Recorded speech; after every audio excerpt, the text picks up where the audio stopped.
할렐루야, 반갑습니다. 네, 너무너무 뵙고 싶었습니다. 제가 이 교회 세 번째 방문을 합니다. 두 번은 평일에 왔기 때문에 여러분들을 뵙지 못했고요. 오늘은 특별히 주일에 얼굴과 얼굴이 맞대어서 함께 말씀을 나누게 되는 그러한 기회가 되어서 저로서는 크나큰 감사하고 또 영광입니다. 다시 한번 만나 뵙게 돼서 너무너무 반갑습니다. 할렐루야. 아멘입니다.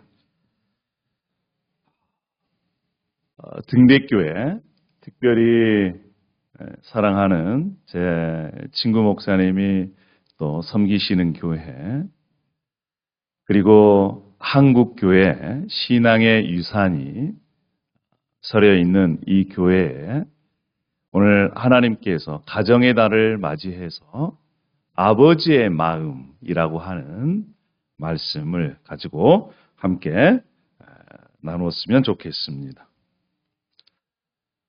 혹시 연세가 이렇게 드신 분도 계시고 또 젊은 분도 계시는데 여러분들은 혹시 과거에 아니면 현재라도 집을 좀 떠나고 싶다, 그러한 생각을 가져보신 적이 있으신가요?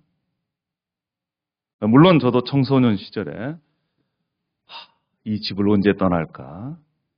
가출의 마음들이 여러 번 제 마음에 왔다 갔다 한 그러한 기억이 있습니다. 우리 특별히 대한민국은요, 설날 또 추석 명절을 지키죠. 명절 때가 되면 멀리 떠나 있던 가족들이, 특별히 자녀들이 어머니 아버지를 뵈러 고향에 찾아오곤 합니다. 그럴 때마다 부모님들은요, 잠도 주무시지 않아요. 저도 마찬가지입니다. 서울에 살 때 어머니 아버지 뵈러 가면 어떨 때는 16시간, 최고로 많이 걸린 시간이 23시간이 걸려서 어머니 뵈러 갔는데 그때마다 어머니는 30분마다 전화를 하는 거예요. 어디냐? 왜 이렇게 안 오냐? 그것이 부모님의 마음이 아니겠습니까? 그런데 여러분, 명절이 되어도요, 자녀가 부모를 찾아오지 않습니다. 혹여나 가출한 자녀가 소식이 없어요. 가족이 모였습니다. 그런데 빈자리가 있습니다. 그럴 때 여러분은 어떤 마음이 들까요? 그 빈자리를 보면서 자녀 걱정에 깊은 소가리를 하는 그러한 어머니, 아버지가 계시지 않겠습니까? 오늘 우리가 읽었던 이 본문 말씀은요, 그런 아버지의 이야기입니다. 집을 나간 둘째 아들, 우리가 너무나 잘 알고 있는 그러한 본문의 말씀이지요. 여기에서 아버지는 하나님 아버지이고요. 둘째 아들, 더 나아가서는 첫째 아들까지 우리의 이야기가 되는 것입니다. 그래서 오늘 이 본문을 통해서 우리가 하나님의 마음을 제대로 좀 더 깊이 알았으면 좋겠다, 이런 마음이 듭니다. 첫 번째로요, 우리가 살펴볼 것은 아버지의 고통에 대해서입니다. 그 아버지가 얼마만큼이나 마음 아파하는지를 먼저 보겠습니다. 본문 12절에 이렇게 말씀을 합니다. 그 둘째가 아버지에게 말하되, 아버지여, 재산 중에서 내게 돌아올 분깃을 내게 주소서라고 합니다. 한국 성경에는요, 그냥 단순한 부탁 같지요? 그러나 원어를 보면 아들이 아버지에게 명령하고 있습니다. 어떤 명령이에요? 아버지, 저한테 줄 재산 지금 주세요라고 하는 거예요. 그것도 아버지 앞에서 아마도 삿대질하면서 그런 얘기를 하지 않았을까, 이렇게 상상을 합니다. 그런데 여러분, 우리가 알아야 될 것이 그때 당시 유대 율법에 따르면요. 아들이 아버지의 재산을 상속받아서 사용할 수 있을 때가 언제냐? 아버지가 돌아가시고 난 후에예요.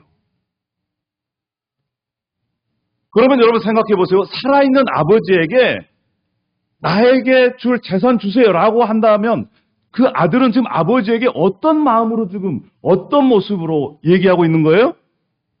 아버지, 빨리 돌아가세요. 여러분 생각해 보세요. 아버지가 빨리 돌아가셨으면 좋겠어요. 그래야 그 재산이 내 것이 되지요. 라고 하는 그러한 자녀가 있다고 생각해 보세요. 가슴이 무너지지 않겠습니까? 지금도 그럴진데 2000여 년 전에 유대 사회에 신명기에 보면요. 부모를 공경하지 않는 자녀는 아들은 어떻게 하라고 그랬어요? 돌로 죽여라고 그랬어요. 여러분이라면 만약에 이러한 자녀가 있다면 어떻게 반응하시겠습니까? 저도 가만 놔두지 않습니다. 매를 때리든지 아예 호적에서 파버리든지 그렇게 있을 텐데 아버지의 반응을 보세요. 아버지가 그 살림을 각각 나누어 주었더니 세상에 자식에게 사망 선고를 받은 그 아버지가 아들이 요구한 재산을 나누어 줘요.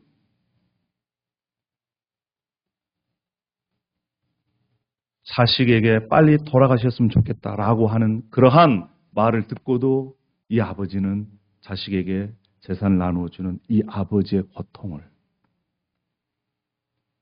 우리가 이 본문을 통해서 알 수가 있습니다.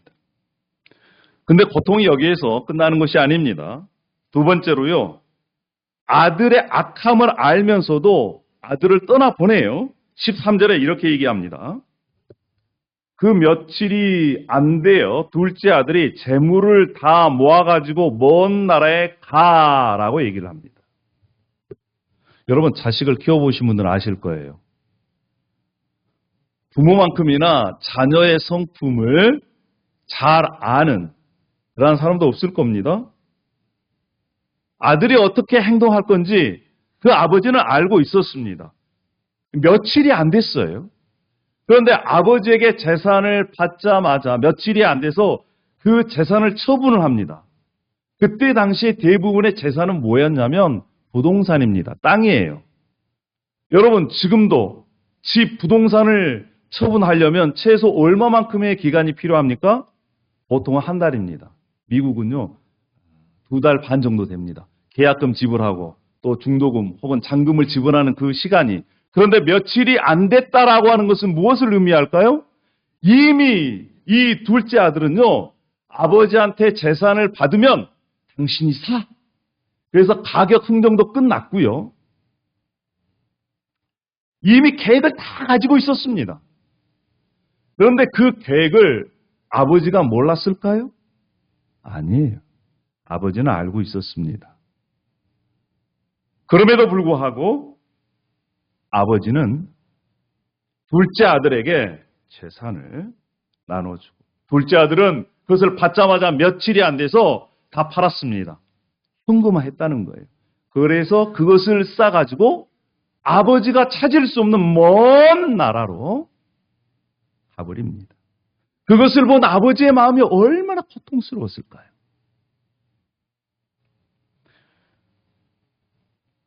아버지의 고통은 여기서 끝나는 것이 아닙니다. 자, 14절부터 16절을 보겠습니다.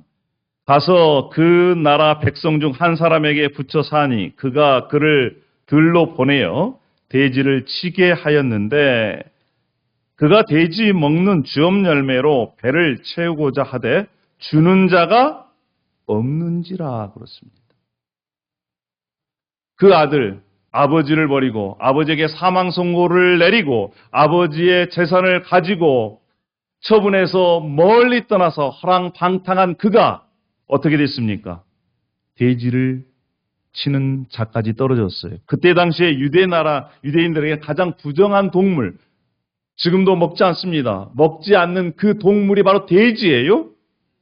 돼지 치는 자리까지 가서 돼지가 먹는 주업 열매, 요즘 같으면 콩깍지 같은 것을 찾아도 먹을 수가 없어요. 그 정도까지 비참하게 굶주려서 돕는 사람 하나 없이 그런 인생으로 전락해버리는 모습. 그런데 여러분, 그 모습을 아버지는 몰랐을까요? 본문 32절에는 이렇게 표현합니다. 죽었다. 23절에도 마찬가지. 아들이, 아버지를 떠난 아들의 모습을 본 아버지는 자기를 떠나가면 이미 어떻게 됐다? 죽었다. 이런 표현입니다. 여러분, 옛 어르신들이 이런 말씀을 하십니다. 부모님이 돌아가시면 어디에다 묻어요? 산에다 묻습니다. 자식이 죽으면 어디에다 묻습니까? 가슴에다 묻어요. 혹시 우리 가운데 자녀를 먼저 떠나 보낸 그런 분들, 이 본문의 말씀이 어떤 의미인지를 아실 거예요. 자식이 아버지를 떠나면 죽도록 고생할 것을 알면서도 떠나 보내는 부모의 심정, 아버지의 심정 말입니다. 그런데 여러분, 우리가 여기에서 한 가지 더 질문할 필요가 있습니다.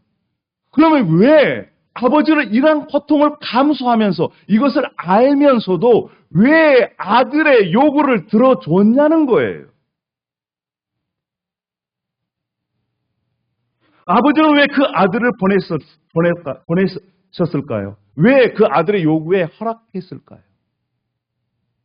그것이 바로 아버지의 사랑입니다. 자녀의 잘못된 선택까지 아버지가 그것을 대신 감당하고 그 아픔, 그 고통을 끌어안고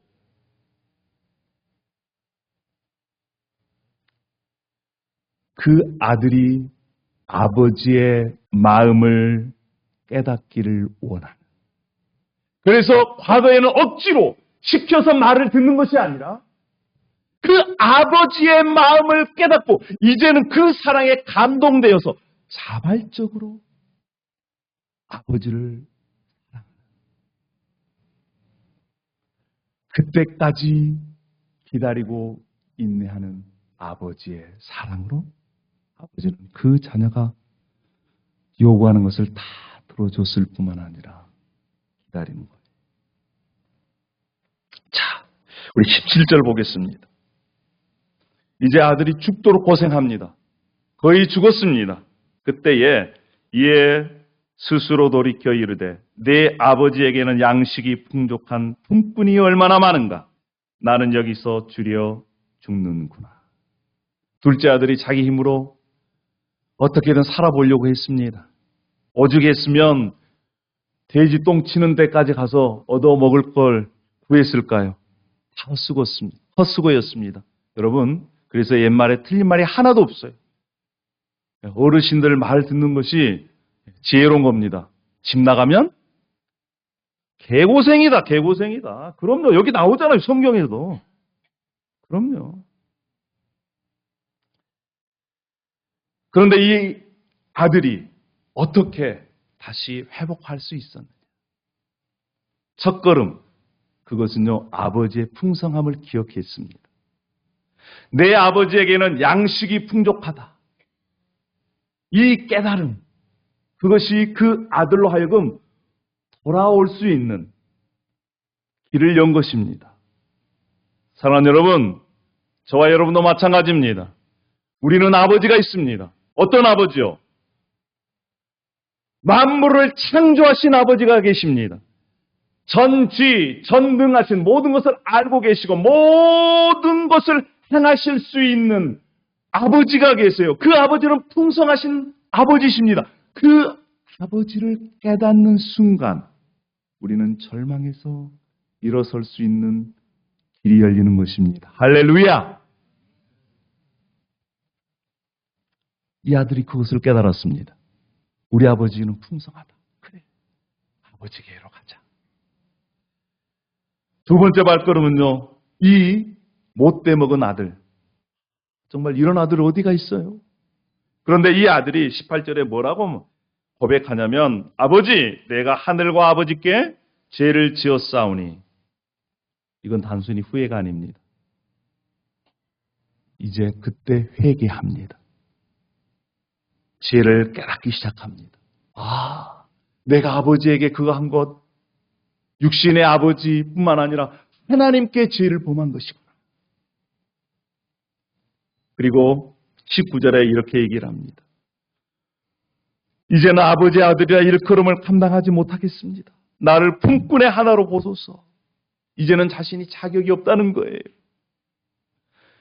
아무 자격 없는 자. 이것이 바로 진정한 회개의 첫 번째 단초라고 하는 것입니다. 여러분, 저와 여러분이 무슨 자격이 있어서 하나님 거로부터 구원을 받았습니까? 아니에요. 우리는 아무 자격이 없습니다. 그럼에도 불구하고 그 하나님의 은혜와 사랑이 우리에게 임했기 때문에 우리가 구원을 받은 겁니다. 할렐루야. 그것만 생각하면요, 다른 사람을 향해서도 서운할 게 별거 없더라고요. 왜요? 나는 어차피 자격 없는 자인데 하나님께서 이렇게 은혜 주시고 복 주시고 이렇게 세워주셨다 생각하면요, 내 것을 주장할 수가 없어요. 자, 아들이 이제 깨달았습니다. 돌아옵니다. 돌아올 때에 아버지가 어떠한 모습으로 그 아들을 맞이하는지를 한번 보도록 하겠습니다. 20절입니다. 이에 일어나서 아버지께로 돌아가니라. 아직도 거리가 먼데 아버지가 그를 보고 측은히 여겨 달려가 목을 안고 입을 맞추니. 여러분, 이 구절 안에 아버지의 마음, 하나님의 마음이 다 들어가 있는 것입니다. 먼저 아직 거리가 멀어요. 아들이 멀리서 지금 돌아오고 있습니다.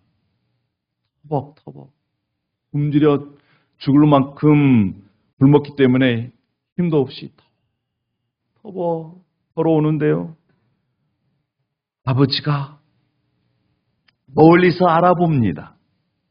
내 아들이 돌아오는구나.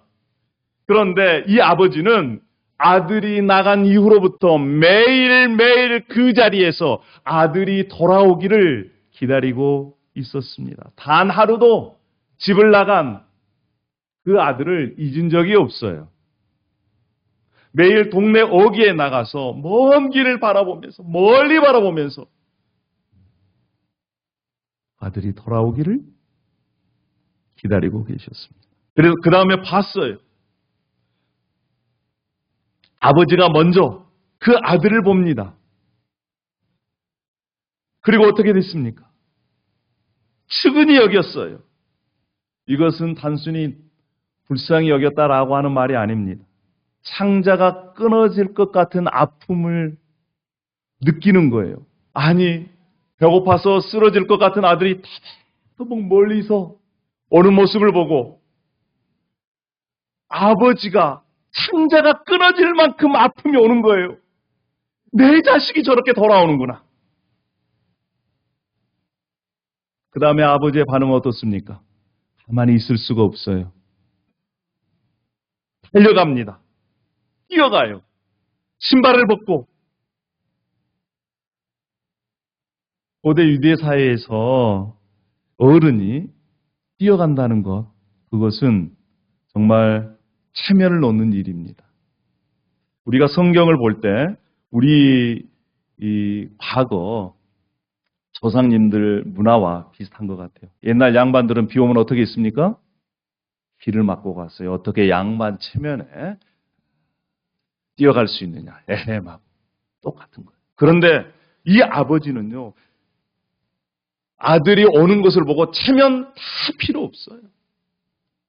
신발 벗고 달려갑니다. 그 다음에 어떻게 했습니까? 껴안아요. 목을 안고 입을 맞춥니다. 그 아들이 흙투성이에요. 돼지똥 냄새가 납니다. 씻지 못했어요. 눈에는 눈곱이 꼈고요. 뗏물이 짝짝짝 흐르고요. 씻지도 못해서 냄새가 납니다. 근데 그런 아들을 어떻게 합니까? 왈칵 껴안아요. 그리고 입을 맞춥니다. 여러분, 여기에서 아버지의 용서가 먼저입니까? 아니면 아들이 잘못했습니다, 용서하는 그 얘기가 먼저였습니까? 이 아버지는요, 이미 그 아들을 용서해 놓고 기다렸습니다.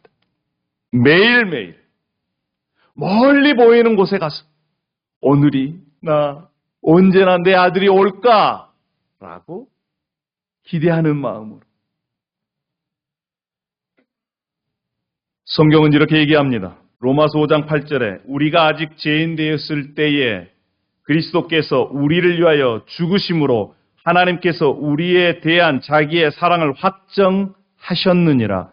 우리가 아직 죄인이었을 때에 하나님은 이미 예수 그리스도를 십자가에 죽이심으로 말미암아 피와 살을 흘리시고 육체를 찢으심으로 말미암아 용서해 놓으시고 기다리고 계신다는 것입니다.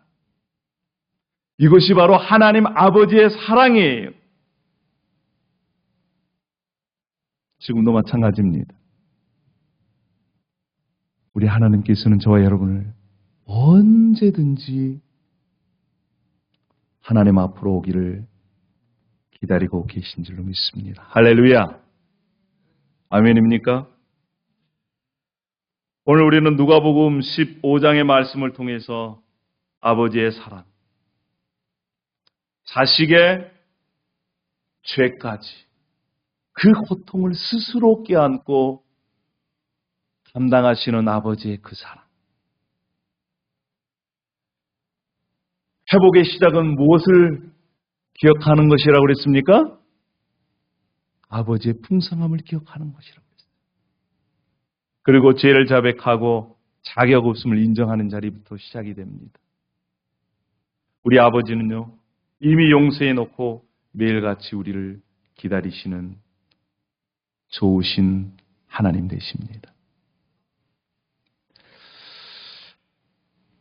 저는 어렸을 때부터 교회를 다녔습니다. 제 기억으로는 아마 5살 때부터인 것 같아요. 먼저 저희 고모님이 여러 분 계시는데 둘째 고모, 셋째 고모가 신앙의 특심이었습니다. 그래서 십리를 걸어서 어릴 때 고모 손을 잡고 교회에 출석을 했습니다. 저희 할아버지, 저희 아버지는요, 전혀 예수님과 그때 당시에는 거리가 안 보신 분이에요. 왜냐하면 제 할아버지 3대 장손, 제 아버지 4대 장손, 제가 5대 장손입니다. 어릴 때만 하더라도 제사만요 12번이 넘어요. 5대 장손이니까. 그러니까 예수 믿으면 제사 안 지낸다고 그러니 어떻게 교회를 나가실 수가 있겠어요? 그래서 고모가 전략을 짠 겁니다. 도저히 아버지와 오빠는 안 되니까 조카를 공략해야 되겠다. 그래서 어릴 때부터 제가 고모 손을 들고 교회를 다녔습니다. 그런데 23살, 4살 때까지 예수님을 인격적으로 영접하지 못했어요. 24살 때 친구의 죽음 앞에서 제가 예수님을 정말 나의 구원자, 나의 구주, 인격적으로 영접하면서 제가 소원했습니다. 남은 인생을 제가 목회자가 되어서 주님을 섬기며 살겠다고. 그런데 그때 소원하고 나서 이제 대학교 졸업할 즈음에 제가 저희 목사님하고 상담을 했습니다. 목사님, 제가 목사가 되기를 원합니다. 어떻게 했으면 좋겠습니까? 목사님이 2가지를 얘기하세요. 뭐라고 말씀하시냐면, 첫 번째, 평생 새벽 기도 할 수 있냐? 그걸 물어보시는 거예요. 아니, 청년 때 얼마나 잠이 많습니까? 그때부터 겁이 확 나는 거예요. 아니, 목사가 되면 평생 새벽 기도를 해야 된다니 이거 어떻게 해야 되지? 두 번째, 어떤 사람을 붙여줘도 전도할 수 있냐? 그런 거예요. 그때 당시에 전도만 하면 싸우는 겁니다. 친구들하고. 제가 은혜를 받아가지고 예수님 어떻고 그러면 믿지 않는 친구들하고요. 이게 전도가 되는 것이 아니라 나중에는 싸움을 하는 거예요. 그래서 너는 네가 길 가라. 나에게는 예수 믿지 말라고 얘기하지 마라. 두 가지가 마음에 걸리는 것입니다. 그래서 그 목사님 그렇게 얘기하는 거예요. 지금부터 준비하라고. 새벽을 깨우는, 평생 새벽을 깨우는 준비해라. 두 번째는 어떤 사람을 만나도 전도하고 제자 훈련할 수 있는 그러한 준비를 해라. 그래서 직장 들어갔는데 그 직장이요. 국가적으로 최초로 시행한 그러한 거였습니다. 7시에 출근, 4시에 퇴근. 그러면요, 4시 반에 일어나야 됩니다. 하나님께서요, 그렇게 새벽에 잠이 많던 저를 새벽 4시 반에 일어나게 하는 훈련을 하셨어요. 그리고 직장을 다니면서 직장이 선교지다. 그래서 아침에 일어나자마자 직장을 예수님께 외치고 가는 직장 선교회에서 훈련을 받았습니다.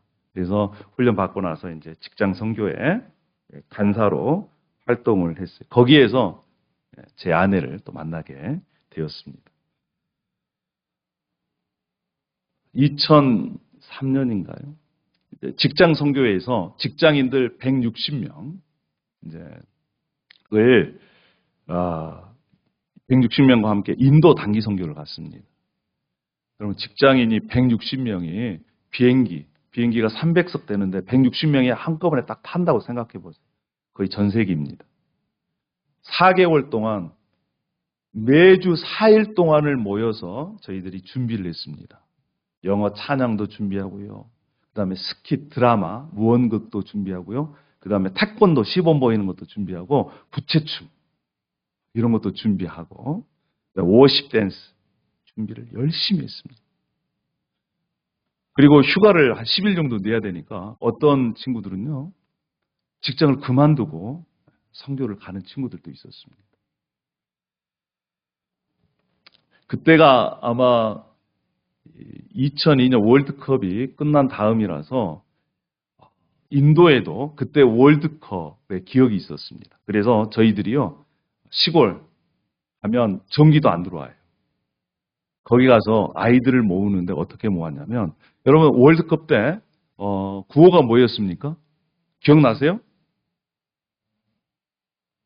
네. 대한민국.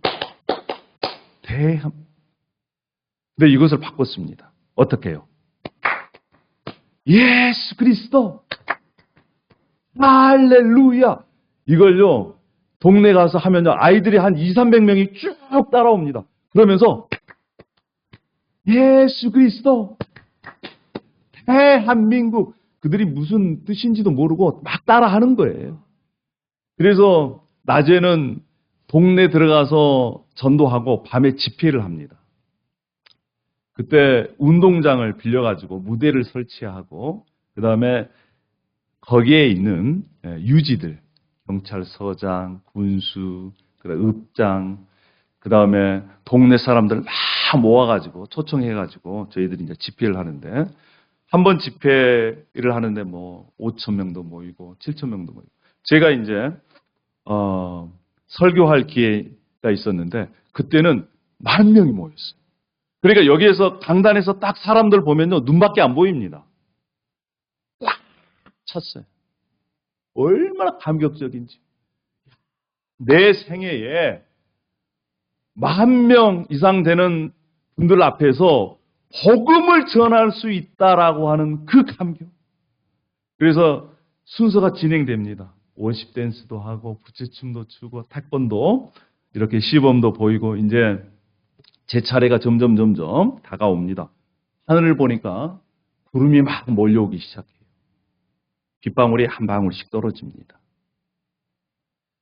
그때에 이거 비 오면 안 되겠더라고요. 그래서 순서가 끝나면 무대 뒤에 가서 다 하늘을 붙잡고 기도합니다. 무릎을 꿇고 주여 비가 내리지 않게 해주십시오. 주여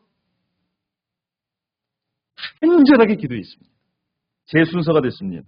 제가 마이크를 들고 무대 위로 올라갑니다. 하나님께서 어떻게 하셨을까요? 비를 멈춰 주셨을까요? 아닐까요? 할렐루야! 믿음대로 될지어다. 제가 마이크를 딱 들고 여러분 안녕하세요! 여러분 그때 관중들이 막 박수를 칩니다. 근데 이 박수 소리가 어떤 박수 소리인지 모르겠어요. 박수와 함께 천둥 번개가 팡팡팡 치면서 비가 내리는데요. 30분간 내립니다. 30분간. 앞이 안 보일 정도로. 10,000명이나 되는 사람들이 순식간에 사라져버려요. 그 시장, 군수, 경찰서장 간데 없습니다. 사람들은 다 떠나고요. 무대 천막 주위에 몇십 명 남아있는 거예요. 여러분 상상해 보세요. 우리가 인도 선교 갈 때마다 그냥 가는 게 아닙니다. 회비가요. 그때 당시 20여 년 전 이상, 그때 당시 300만 원이었어요. 그리고 이 휴가를 10일 이상 내야 됩니다.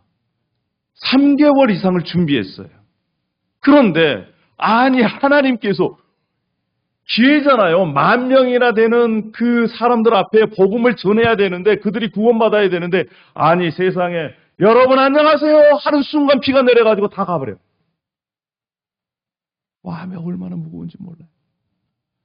그래서 우리 지체들이 모여가지고 무대 앞에 있는데 어떤 지체가 찬양을 하기 시작합니다. 어떤 찬양이? 그때도 잊어먹지 않습니다.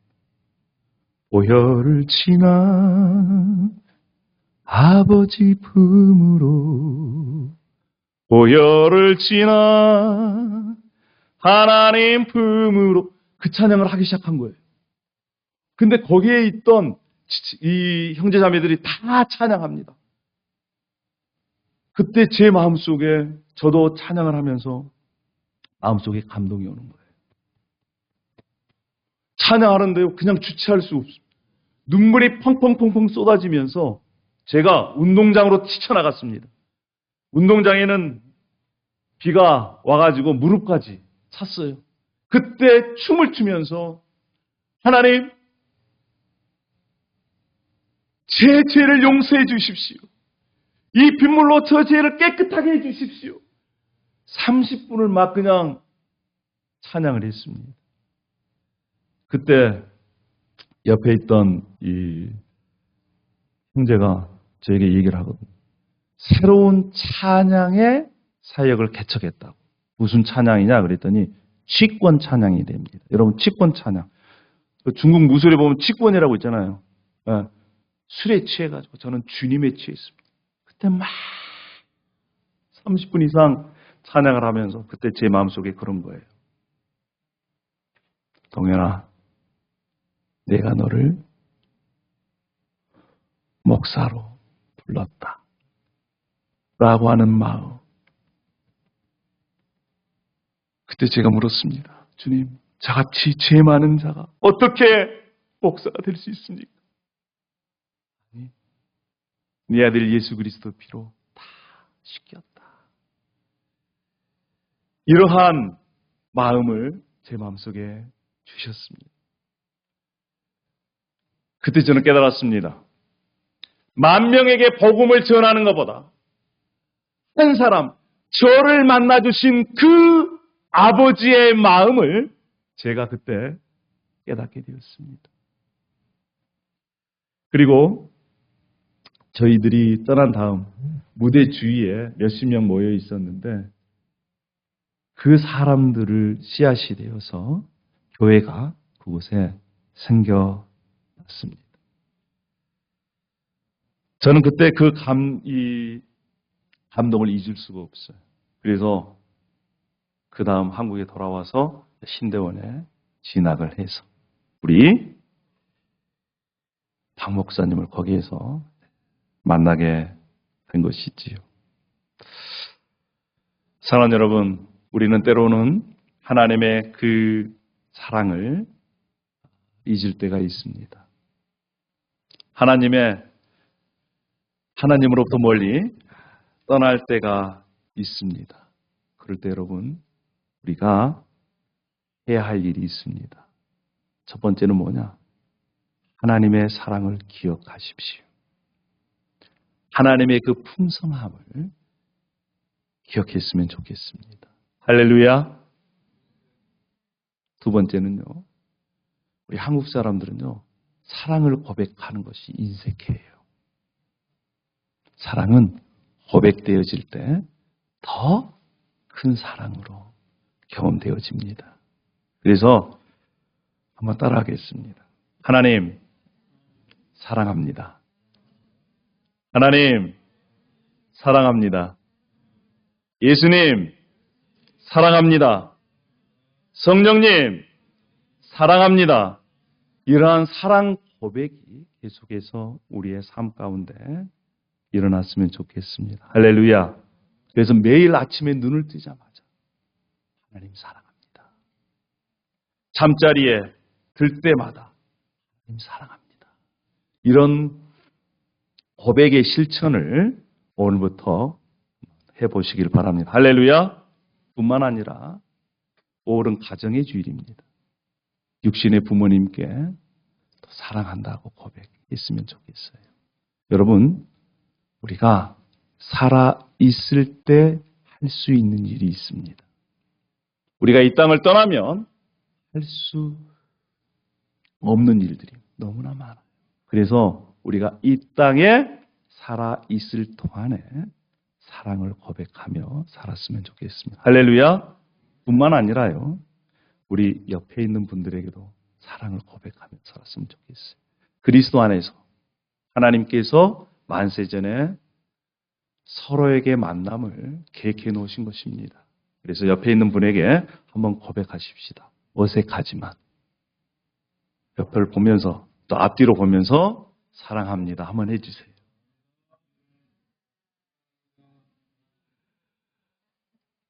이게 참 어렵습니다. 사랑을 고백하는 것이 왜 그렇게 어려운지 몰라요. 그러나 고백하면 할수록 그 사랑은 더 크게 경험되어질 줄 믿습니다. 할렐루야. 뿐만 아니라 지난주가 스승의 날이었습니다.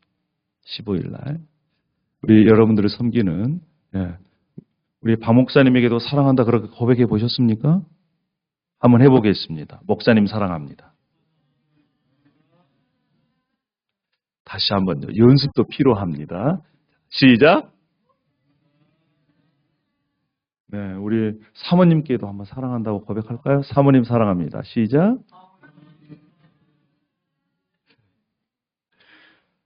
그런데요, 고백하면 할수록 그 고백의 열매가 맺어지더라고요. 하나님께도 마찬가지입니다. 서로 관계도 마찬가지예요. 그래서 사랑한다는 그 고백으로 신앙의 풍성함을 더 많이 누리시는 등대교회 여러분 되기를 축복합니다. 할렐루야. 기도하겠습니다. 하나님 아버지, 은혜와 사랑을 감사합니다. 오늘 누가복음 15장의 말씀을 통해서 아버지의 마음을 우리가 봅니다. 그 아버지의 마음, 그 사랑의 마음이 우리를 지금 이 자리에 앉게 했습니다. 때로는 우리의 삶 가운데 절망과 슬픔이 있을 때가 있습니다.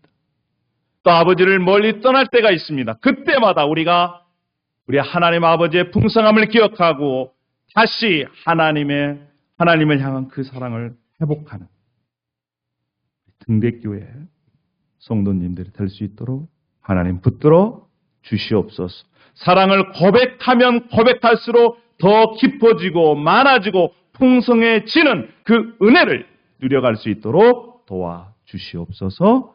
예수님의 이름으로 기도 올려옵나이다. 아멘.